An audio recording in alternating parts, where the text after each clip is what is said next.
Hi folks, it's Andy and welcome to this week's Kendo Rant.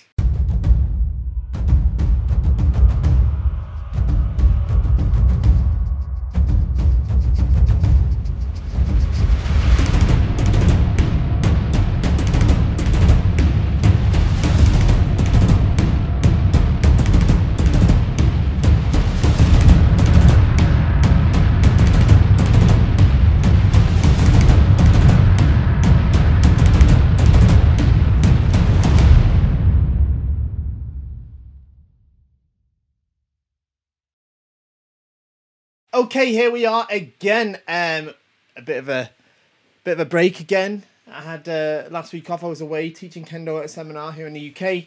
So yeah, sorry that it's been a while, but we're back. We're back.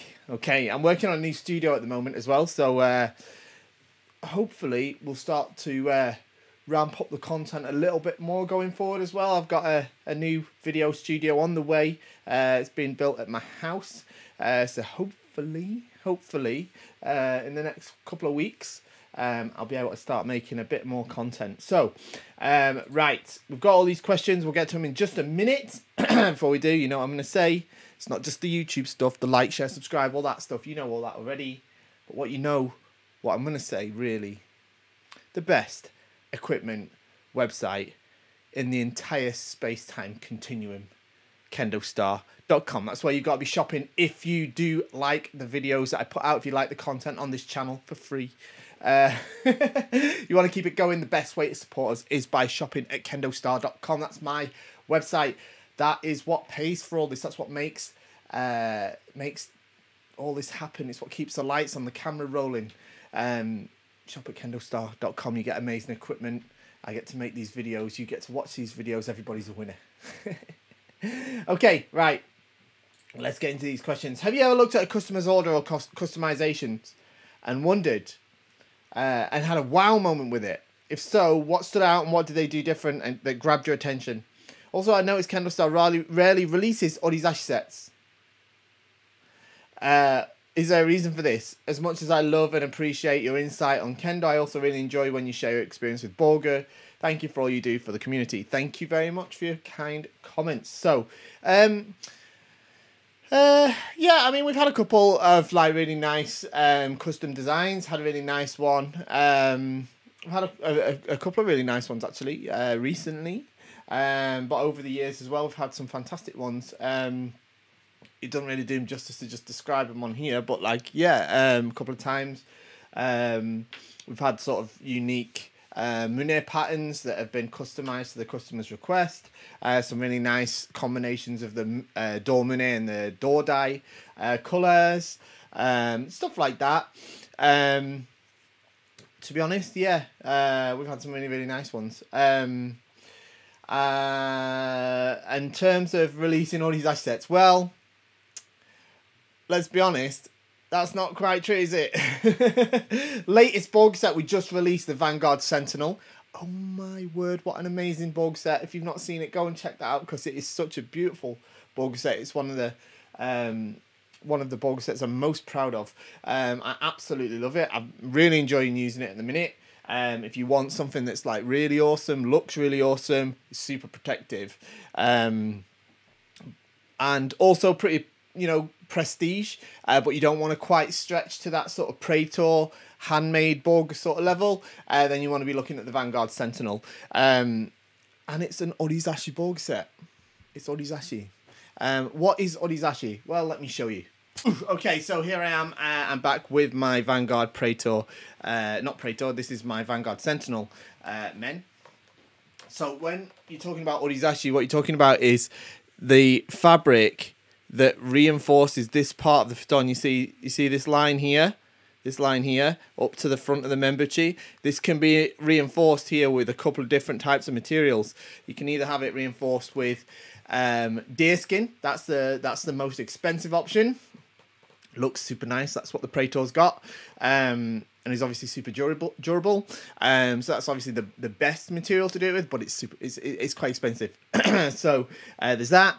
You can have Orizashi like this. This is the same kind of fabric that they use for the Kendogi. Yeah, it's like a cotton, Izome dyed cotton. or you can have like synthetic leather. And that's like, looks like deerskin, doesn't quite perform the same, doesn't fade the same, but it still looks really awesome if you want that sort of leather look. If you look at something like the Kamui that we sell, that's like that. This is the Vanguard Praetor I was talking, not Praetor, I keep saying that because I've been talking about it. Vanguard Praetor is super awesome as well, by the way. But this is the new Sentinel, and it is super awesome. Look at that, look at it. I'll tell you what I like about it the most is how we've done this sort of, I know you've not asked about this, but I'm going to do the sales pitch on anyway. It's got this super wide 12mm stitching, which means this is super thick. It's really thick and protective there. It looks super awesome. So I really like the aesthetic of the wide stitching. And what we've done then is we've done like a double gunome on the mendare. So it's like, instead of normally if you done 12 here, you go to like a 6mm here, but we doubled that and went to 3mm. So this is much more durable, really durable to abrasion. But the thing I like about it the most, it's a little bit more rigid. But just watch this, right? Watch this. Look at that. See how it stays in shape like that? It is so moldable. It just stays there, stays wherever you put it. So it looks super awesome when you look how awesome it looks. Look at it, it's super cool. All the stuff's deerskin on the leather stuff. This isn't a video for selling that, but go and watch the video where I'm doing the sort of sales pitch on that, because you'll learn all about it. Super awesome burger. Right, okay, moving on. I do love that burger. Hi Andy, do you think Hiki-waza will disappear after the new ZNKR rules? So what you're talking about is the new ZNKR rules, which have been sort of put in for the you know, the thingy, that I don't like saying on YouTube because it gets sort of flagged up, but the that thingy that happened, and then also because there is a perceived problem with tsubazeriai in Japan with Kendo as well. What it's saying is, now they changed them recently. So what they originally had was that if you came to tsubazeriai, you had to immediately make a strike, or you had to mutually separate. So this meant that if you was going to make any sort of Hiki-waza is the strike you make and then go backwards. If you was going to make any sort of technique like that, then you would have to make it sort of, you know, if you attack straight away, you get close to them, you'd have to make it immediately, or immediately after they get close to you. One or the other. Now, they've just changed that slightly, which I think is definitely for the better, where they're allowing you a momentary sort of period that you're allowed to spend at tsubazeriai before making the Hiki-waza. Now, the way they've quantified that is as the sort of duration of one breath. So that's obviously at the shimpan's discretion. It's a bit like when someone falls over, you've got one breath time to strike them before they get up. It's an often used term by the ZNKR. I'm not a massive fan of it because it's a little bit ambiguous. When you do nei, for example, zare or ritsure, you should do the duration you should be bowed for is a one breath duration. So, you know, how long can you hold your breath? It's kind of a bit it's a bit ambiguous. But what they're saying now is, yeah, you've got a few seconds after making a waza in tsubazeriai before you have to make the Hiki-waza. Excuse me. If you don't, then both parties have to mutually separate. Will this result in Hiki-waza disappearing? I don't think it will disappear, but it will affect it for sure. It will affect it for sure. I'm not a massive fan. I'm someone that seems to fly in the sort of face of convention, in that I value Hiki-waza as a valid aspect of Kendo. I don't, you know, and I think the Zenkennen do as well. I think the misunderstanding here would be to say that the Zenkennen is trying to get rid of Hiki-waza, because I don't think they are. In fact, they've explicitly stated that they aren't. What they're trying to do is reduce the time spent at tsubazeriai, because they feel like that it's people trying to avoid shobu. The shobu is their you know, to competition between each other, which is true. It's true, especially, you know, if somebody takes a point or something, you know, one player is able to sort of time waste under the previous rules. So this, you know, I can see the positive side. So I prefer it now. They've added this idea of you do have time at Sube to make an attack. I much prefer that. I'm very welcoming of that that change.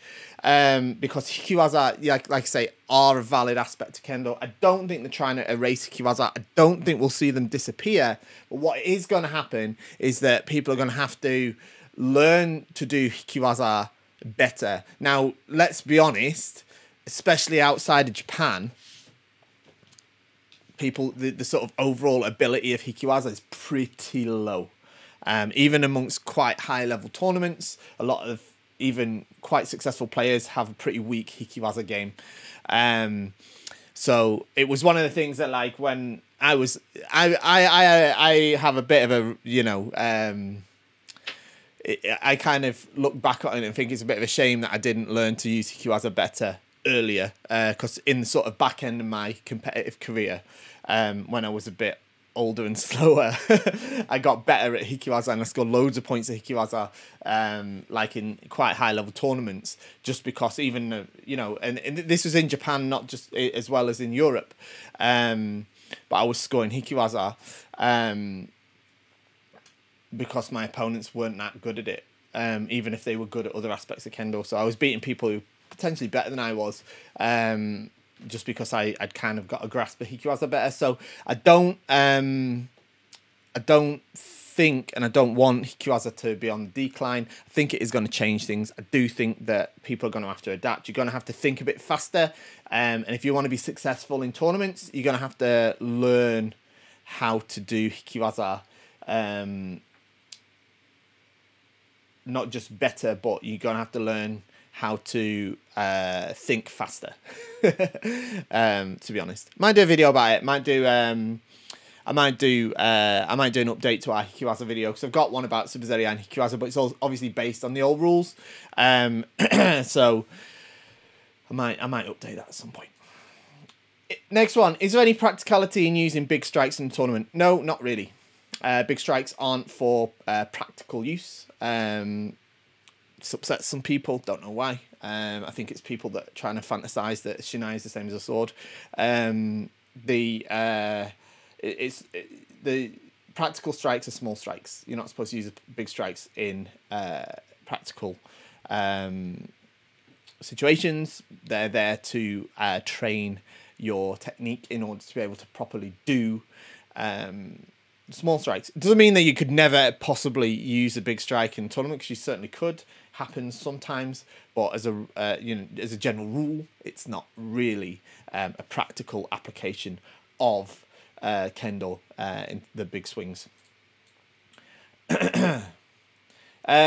Next one: is Nidan a high enough grade to be called sensei? I always thought sensei only made sensei for 6th, 7th, and 8th dan. I suppose Nidan is high enough to be a dojo leader, but perhaps only if you're visiting other dojo or have semi-regular visiting sensei. Otherwise, what's the point?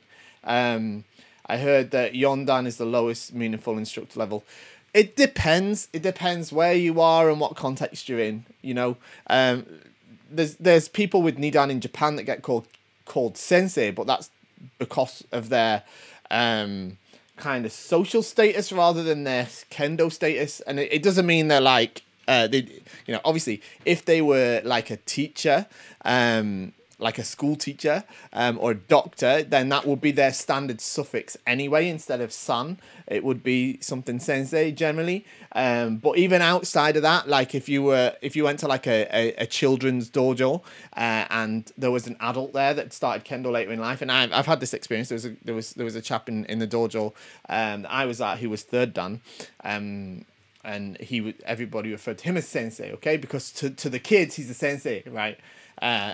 So there is that, but outside of Japan, I think it's pretty rare that like people are going to consider someone that's Nidan as sensei. But still, it depends, right? It depends on the situation. Look, if you're running your own club and you're the teacher, then yeah, you're the sensei, innit? That's the fact at the end of the day. That's what it means. In like, I think in the West or outside of Japan, I should probably say, we have this sort of over in Japan too, to be honest, but we have this slightly over kind of mystification, or what can I say, like glorification of the term sensei. Like it means the same as, like, you know, like being called Jedi Master did to Anakin Skywalker. It doesn't, right? It's like just a word. Now if you're going around saying like, call me sensei, like, you know, like something out of a TV show, which I won't make another culture reference, but the you know, if you're a teacher or a sensei in it, that's the fact, right? So it depends where you are. It depends where you are. Now, when I was Nidan, probably I wouldn't have been comfortable with people calling me sensei. But at the same time, that is what... So I don't know. You have to kind of... It's hard. I haven't really thought about it in that context if it was me. But if you were Nidan and starting your own club, probably better not to try and make the students call you sensei at this point. Probably wait till you're at least third Dan or fourth Dan. Probably better, to be honest. And then I'd only do it inside the sort of club, as it were. Yeah, within the club. For me, anyone that's like a core dansha, so like maybe sixth dan. It's hard for me to say that about sixth dan because I'm like, well, maybe depends. I mean, there's people who are lower grades than me that I call sensei though. It's not based. It's not based on grade necessarily either. So I don't know. It's a bit of a difficult question for me to ask because I'm a bit. I don't know. I've got this sort of. The way I think about it is the way it is in Japan, really, which is where like in the dojo, I was like, everybody called, all the adults were called sensei, and we called each other sensei. You know, like when you're at school and like the teachers in front of the kids call each other Mr. this or Mrs. that or Miss that, whatever. It was a bit like that, except we didn't just do it in front of the kids. That was the suffix we used for each other. So I didn't get this sort of massive attachment to the term sensei as like this high status term. Having said that, in general Kendo society in Japan, like general, like, you know, people aren't going to automatically call someone sensei unless they're like 7th or 8th dan usually, actually, in my experience in Japan. Even 6th dan, it's unlikely you'd automatically get called sensei unless there's some kind of situation or reason why you would. So there's that as well. So yeah, if Nidan is high enough to be a dojo leader, but perhaps only if you visit other dojo or have... It depends about... I mean, again, look, it really depends on where you are. Like, if you're, like, in some, like, big city in maybe the US or even in Europe or something, and there's loads of dojos around that have all got, like, high-graded sensei, and then you're, like, Nidan, and you're like, right, I want to open my own dojo. It's, like, a little bit like, well, maybe when you're a little bit further down the road there. But if you're in like somewhere that's not got Kendo for miles around, or there's not a lot of dojos or something, or there isn't a massive, you know, like, you know, even like where I am in the northwest of the UK, there's not loads of dojos up here. There's only a handful. So somebody like in an area that was like not, like obviously if somebody like was Nidan and they decided to open a dojo on the same road or in the same town as my dojo and run practice on the same nights at the same time, I'd be like, okay, fair enough, mate. But if they were like opening it like an hour away or even in the same area on a different night, you know, in that case, I'd be like, okay, fair enough, mate. So I know they're the same words, but that's like, I guess that's I think you can understand the difference in the inflection, should we say? Anyway, right. I hope I answered that. I know I sort of rambled on a little bit, but this is Kendo Rant, isn't it? So I passed my Shodan exam a few months ago and will turn 47 in August. Because of COVID, etc., there haven't been opportunities to participate in competitions, so I've managed to get Shodan without competing at all. That's great. We've heard you often say that grading and competing are or should be a big part of your own Kendo journey. and it's part of the learning process. Was it really worth thinking about competing considering my lower grade and age? In my club, the 3rd and 2nd QQ grades in their late teens can run circles around me during Jigeko. Okay, so yes. So I've often said that, you know, you've got these 3 main pillars of Kendo, and then you've got like a little archway at the top, right? Or a little pillar that's not quite catching up with the others. And the 3 main ones are Keiko, so that's your practice. Then you've got your Shinsa, that's your grading. And then you've got your Shiai, that's your competition. So those 3 things are required for you to fully progress in Kendo, right? Nobody gets to 8th Dan without participating in all those 3, right? Nobody gets to the top, as it were. Yeah. You don't participate in all those things, then you stagnate, and you do stop, you know, at a certain point. The little one, by the way, is kata, or the little arch on the top is kata. It's there, but it's not like the others.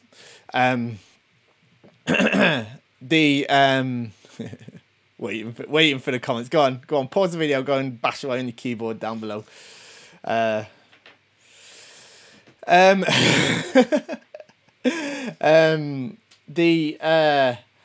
Now the thing is, you're saying, okay, you're a bit older and you just got your Shodan and you've not done any Shiai. Is it really worth it? Yes, it's still worth it. Now the reason it's worth it, right, is that, believe it or not, and I appreciate that this is coming from somebody that's had an okay sort of career in competition Kendo, right? I appreciate it's coming from someone that's had a sort of moderate amount of success in tournaments in the past, right? But, so it does sound a bit rich, but I get it. But Shiai isn't there just for you to win, all right? The goal of it isn't necessarily for you to win. Now, that doesn't say you shouldn't try and win. You have to try your best to win. When you join the Shiai, you have to try your very hardest to win. Doesn't mean you win at all costs by cheating, but it means that you have to just do everything you possibly can to win the Shiai, all right? Means you have to try to give your opponent the best possible, or be the best possible adversary for the sake of your opponent, all right? So, yes, right? Because, of course, it's nice to win. It's good to win. It's good for your Kendo to win too. You have to try and win. But if you go to Shiai and you don't win, it doesn't mean that the Shiai was a failure, yeah, or a waste of your time, yeah. I've had loads of Shiai where I've got battered in the first 30 seconds. Right, and it's been a really beneficial experience to my Kendo in several different ways. So, yes, it definitely is worth you going to join some tournaments. Should you aspire to represent your country in sort of world championships or be the national champion, maybe that's not necessarily realistic. Don't know, but maybe it's not. Does that mean that you shouldn't bother doing any Shiai? No, it doesn't. Right? Yeah. You might go, and you know, the problem is if everybody was like, well, you know, all right, I'm this age now, and the young people can beat me, so I won't join the Shiai. Then there's only going to be young people doing the Shiai, and I think that'd be a terrible shame.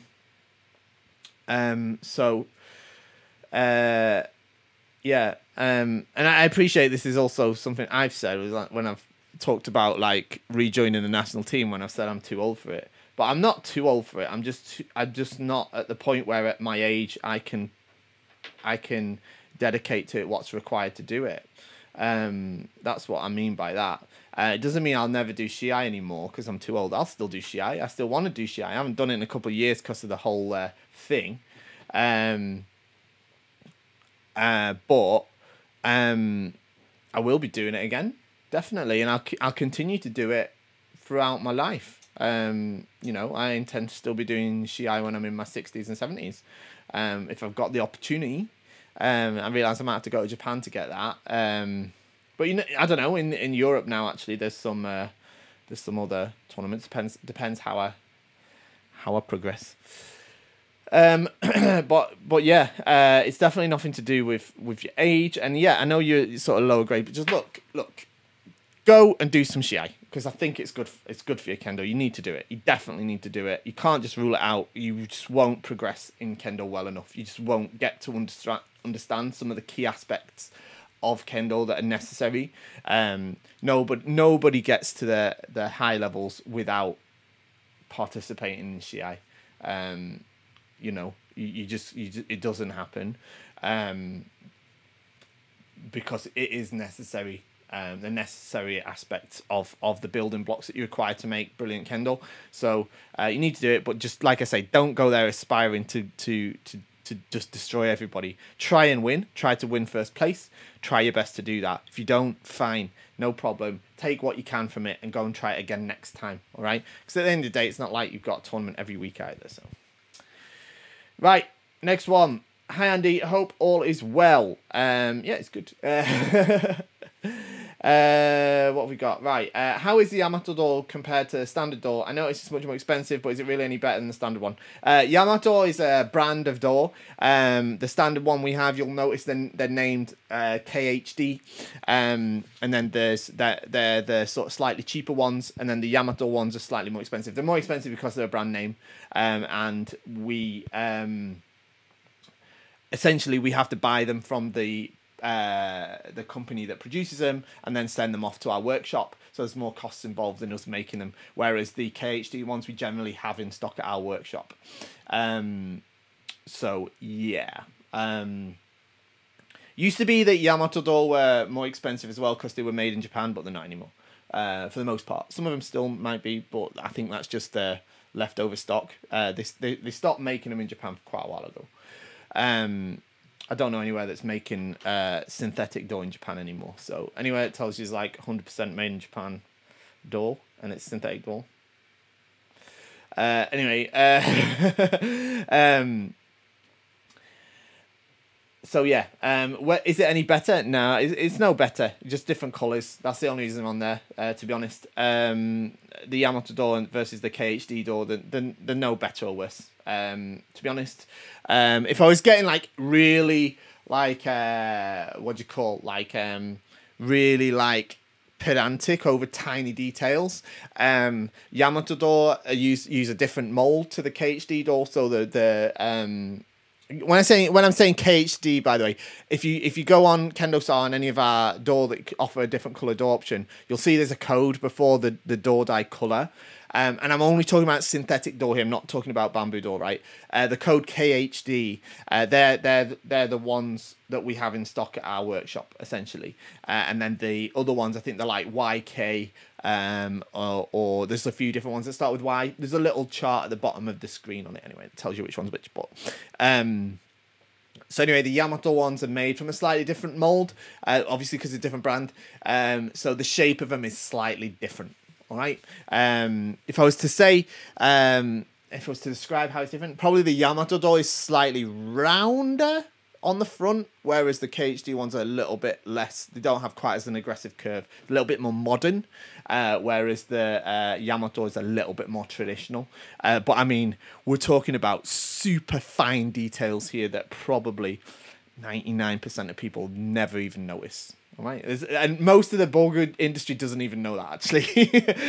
So yeah, that's it. I wouldn't say one's more expensive, better than the other. Is there a bunkai practical application of Nippon Kendo kata, or is it just ceremonial tradition? Right. So no, there's no bunkai. I think that's something they use in some other martial arts to like do kind of the realistic kata or something. Where they practically, do like practical exercise with the kata, I think. There's none of that. It's ceremonial tradition is a bit far to say what it is. It's not just ceremony. So let me put it this way. Kata doesn't really contain any practical application to Shinai Kendo in terms of the waza. All right. for the most part. Okay, what it contains is there's stuff that is practically applicable to Shinai Kendo on a conceptual level. All right, there is, right, but most of the waza is not massively applicable to Shinai Kendo. Some of it is, but it's a very small aspect of it, and it's not the best way to practice it either. That's not what it exists for. It does exist for tradition, for us to keep the tradition, and it also exists as a vehicle for us to study the deeper underlying concepts of Kendo. They don't start to kick in until way down the line, though. And when I'm saying that, I'm looking at them now from that point of view, thinking like, okay, well okay, and starting to understand how those concepts properly link to Kendo, Shinai Kendo. Obviously, I thought that in the past, but I was like only touching I wasn't even touching the surface. I was touching the air that just sits above the surface. And I'm not, don't get me wrong either, I'm not saying that like the concepts behind the Kendo kata like this some deep, massive, super deep concepts that only like Jedi masters know. Second one of those on me, because I don't think it's like that either. I don't. I think that the conceptual aspects of the Kendo kata are presented in quite plain form or format in the kata, but they don't start to become properly applicable or accessible until you get past the point where you're starting to really explore the proper relationship of I'm starting to just word soup this, aren't I? But until you start to really apply DI to your Kendo, okay? So yeah, if you don't know what that means, then just learn the moves of the kata for now, and the rest will reveal itself. Grasshopper. Right, serious question. How can I effectively apply Seme from Toma or Kojin distance, i.e. before Isokuito? What do you normally do or think during this phase? So, you've got your Toma, all right? This is where you're far away like this. Yeah? Let's use a Sharpie. No. A pen. Right, so, Toma, far distance. Neither of us can reach each other here, all right? Even if we jump forward, we're not hitting each other, okay? We're not hitting each other. So, Toma. Here's where you do your yeah, whatever, right? This isn't really the place to apply Seme. So you don't apply Seme here, right? Not in the traditional sense of applying Seme, anyway, right? So you don't really do it here. Then you get to this sort of shokujin, or I think you call it kojin, right? So where just the tips are just touching of the shinai, just the sakigawa sort of area, all right? This isn't quite isoku, all right? Now, some people do the ya here. So you can do the ya here or you do it here. Doesn't really matter. You don't want to do the ya here, though, all right? So at this point, this is where you're sort of starting to figure out, right, what's going on over there. How dangerous is this person? What kind of kendo are they going to do? What have they got planned? What are they thinking? This is where you think that, all right? Now, you can start to apply some element of Seme in a very light sense, but unless you're already presenting a credible threat at that point, which most of us probably aren't, then you're going to have trouble doing it, all right? The real place where you're going to then do that is the way that you get yourself from this point here to this point here. That's where you're really going to start to see the benefits of any Seme that you're trying to put forward, right? Because this is where your opponent is starting to think, oh, hang on, something's going to kick off, right? If it's like this. Now, some people can hit from here, all right? Some people can hit from here. So if you're like massive, and even if you're not, but you know, you've given your opponent some reason to think that you could hit from this point, then your semi is going to work. Now, look, that doesn't mean but it's unlikely. You know what I mean? Nobody really looks at it that way. So, because it's rare. So, it's rare you're going to get to do semi from here. But that isn't to say you can relax, because what I mean by that is that because some people can hit you from this point. So, here you've got to be on the ball, right? Then this is where you're starting to do that semi here in different ways. Yeah, here, this way, or this way. There's lots of different ways, yeah. And then, right? What your semi really is gonna do here, right? So once you're at this is your isoku, yeah. So here, your left leg's not moving now. Your left leg's not moving, right? But this is where you can still put some pressure on here if you need to or want to. It's a good way to do it. Really sort of foundational aspects of semi. Once you're in your isoku, left leg's not moving, because your mai is the different distance between your left leg and their left leg. It's not to do with how close your shinais are, right?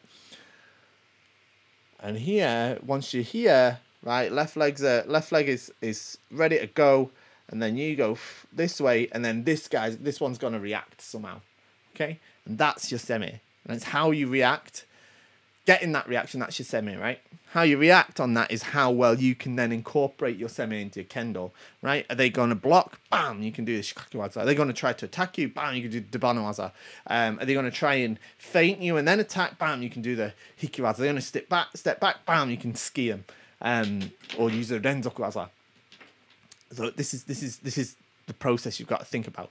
But applying that semi from Toma Shokujin isn't massively relevant, all right? Instead, what your job is once you get to that sort of what we call it, Kojin, that I call it Shokujin, your job there is to get to Isoku, right? That's the plan. Hopefully before they do, yeah. If you just rush in, then it's not a race either, right? Because you just rush in and you're just telegraphing it and you're just gifting them on a plate, yeah. Because if they're already in kamae, got their left leg ready to go, they got the tame, bam, and then they just rush in, yeah. Or if they come in when you're already, ready to go, they're going to be in trouble. So there is that sort of, it's got to be, tentative's the wrong word, but it's got to be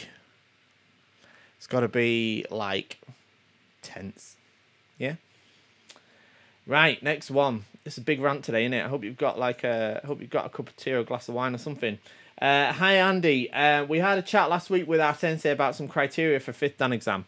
Sensei mentioned one particular thing some judges like to look out for. He mentioned that the ability to instantly launch a strong and fast attack without making any movements before, like an explosion coming from a complete standstill. I've heard that before from a Japanese sensei in a video. Can you give some advice on that?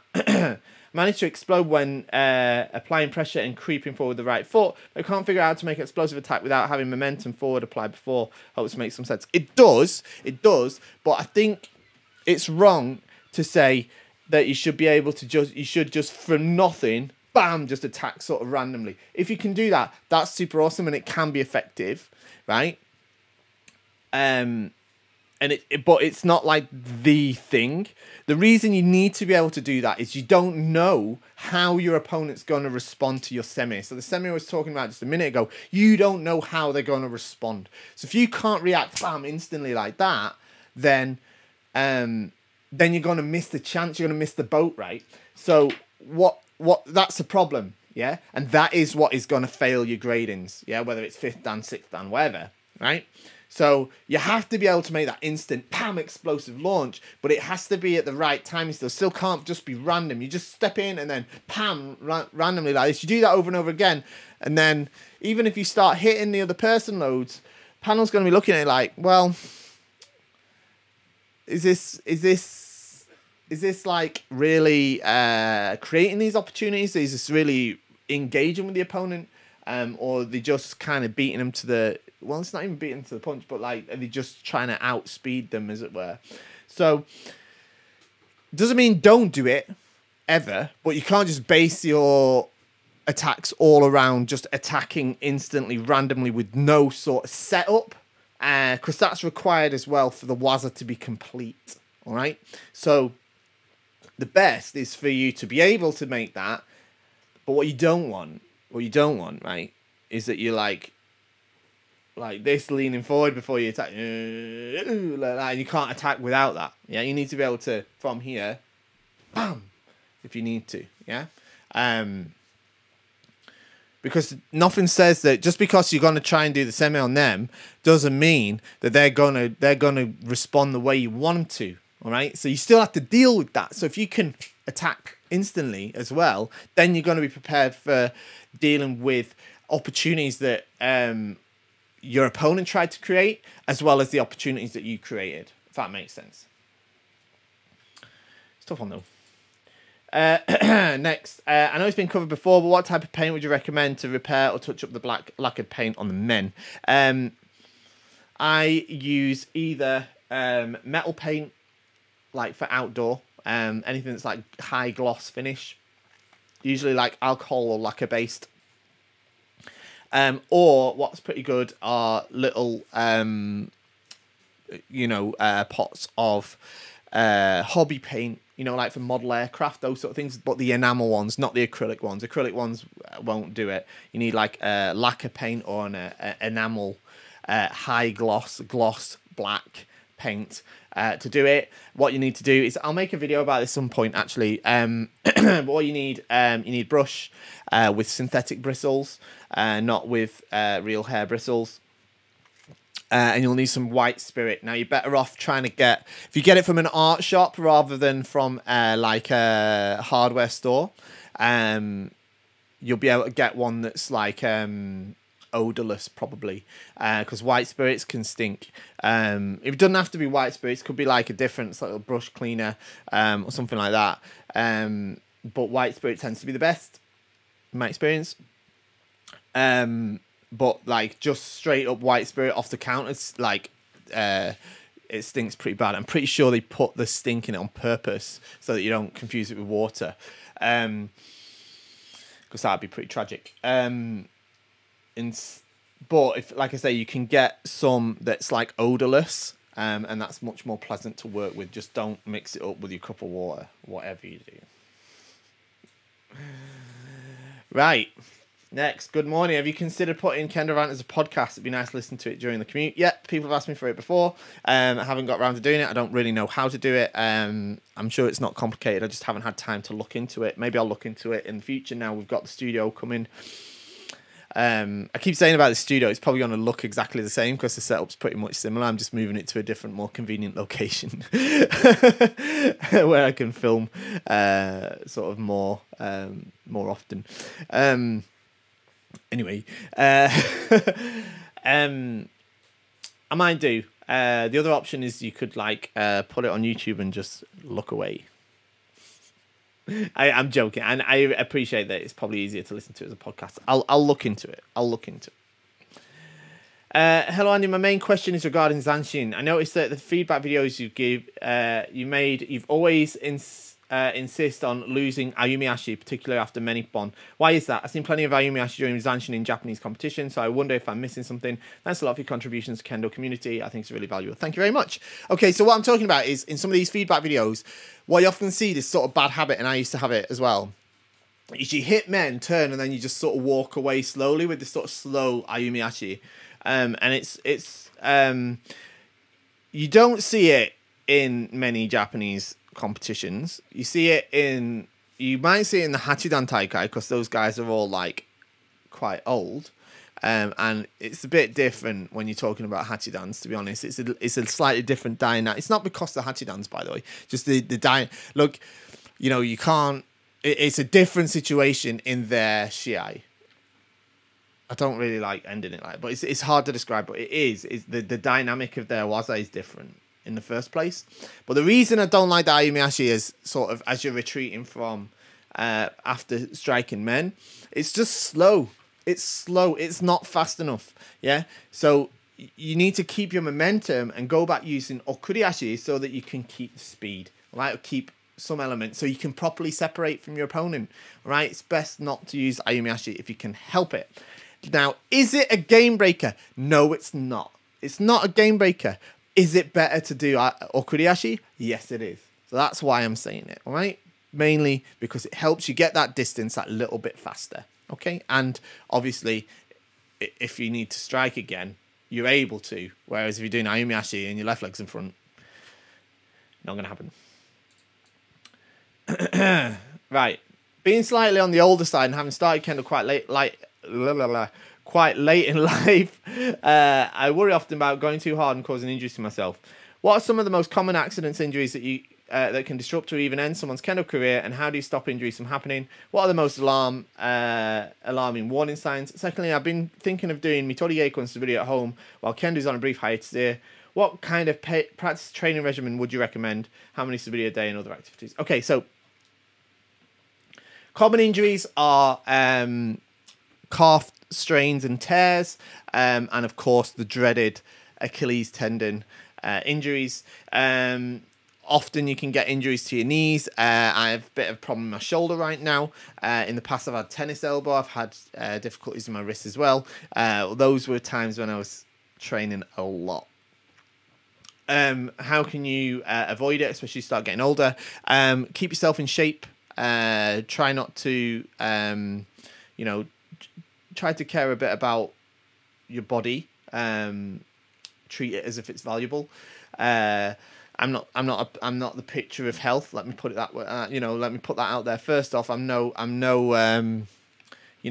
be winning no bodybuilding competitions. Let's put it that way. But I do care about the state of my body. I do keep myself in somewhat, good physical health, because I know that if I don't, especially as I'm older now, I'll injure myself and I'll jeopardize my ability to do Kendo in the way I want to. Care about what you eat, make sure you're doing enough exercise, stuff like that. If you're training intensely, then it is a good idea to do some other physical training as well to keep your muscles active and strong so that they can cope with the strain on your body. This is why I was saying earlier about me at my age not having the sort of ability to commit to sort of high-level Shiai anymore, is because I can't commit basically my entire daily life to training and also injury prevention, the sort of training that I'd need to do that, whilst retaining the ability to sort of participate at that level of tournament. Not from a Kendo point of view, but from obviously to do a tournament like that, I'd have to train a lot, and then in order to train a lot, I'd have to train outside a lot. So not outside, I mean like in the gym or whatever, to make sure that I don't hurt myself. Because I've done that. I've tried to, a couple of years ago, tried to keep up with the young lads at squad training or whatever, and straight away injured myself because my body can't cope unless I maintain it all the time with that intensity of training these days. In terms of what you can do, yeah, Mitori Geiko is a good idea. Definitely do that. Watch some of the analysis videos I've done. They'll help you with that. And in terms of the practice sort of Suburi that you want to do, just look at the Suburi at home videos that I've done, or the Suburi along. Suburi along is definitely one to do. There's volume 1, volume 2. Just follow along with that. Do that. Or you can follow the online Keiko that I streamed. It's still up there on the channel. So, right, last one. I know it's been a long one today, so here we are. Why is Jodan no Kamae almost exclusively taught as an advanced technique from 3rd dan onwards? Whilst I understand Chudan has the basics for Mai and striking correctly, couldn't a student, provided he or she has an experienced Jodan teacher, well, there's hardly any of those, and able to tolerate the frustration which is present with Chudan anyhow, start learning it right away, or at least from the very early in his or her Kendo journey? 2 reasons, right? It's not impossible. It isn't impossible. And I've seen it done outside of Japan too, pretty well, all right? It's not impossible. It certainly is. Is it a much harder journey to getting good at Kendo? Yes, it is. Because first off, right, it's really hard for people early in the Kendo career to learn to swing the shinai properly with 2 hands, never mind 1. And secondly, it's really hard to get people to get a grasp of Kikentai no Ichi and the ability to create Yuko Datotsu. So that is the Kikentai no Ichi is the idea of unifying the sword, spirit and body in the strikes, and therefore achieving strikes that meet the criteria of a valid strike. Yuko Datotsu it's called, right? It's really hard to get people to get to that point from Chudan, which is much more forgiving than Jodan. So it's hard enough to do that without having the trouble of trying to get them to understand Jodan as well. And especially if they're in like, well, it's just like, now look, yeah, I get what you're saying about experienced Jodan teacher. There's very, very few of them though. Very few. Even in Japan, there's few of those. So, you know, and to be honest, I didn't think this when I was 3rd Dan, but when you're a 3rd Dan, you're still a beginner. So, like, the Kendo journey properly starts after 3rd Dan, right? So, it's like, that's the point when it's like, okay, well, maybe I can start looking at different things. But, and I know sensei that say 5th Dan, actually. But it doesn't, you know, if there's one thing I go back, and some people ask me this, like, go and tell my younger self, it's like I go back to me on the day that I passed my 3rd Dan and tell myself, you know nothing, Jon Snow. Because I didn't, and I thought I did. Yeah. Thought I knew everything. So yeah, that's why, because it's Kendo starts from 3rd Dan, really. That's why. If I'm honest.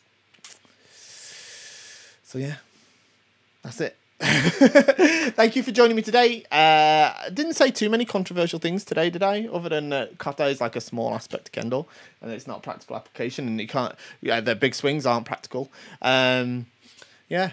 So yeah, I thought I'd get more. I thought I'd get more flames from the last video, to be honest. But well done, everyone, for being sensible and understanding. Thanks for joining me today. Don't forget, you know, the YouTube stuff. Most importantly, shop at KendoStar, and I'll see you all next week. Bye bye.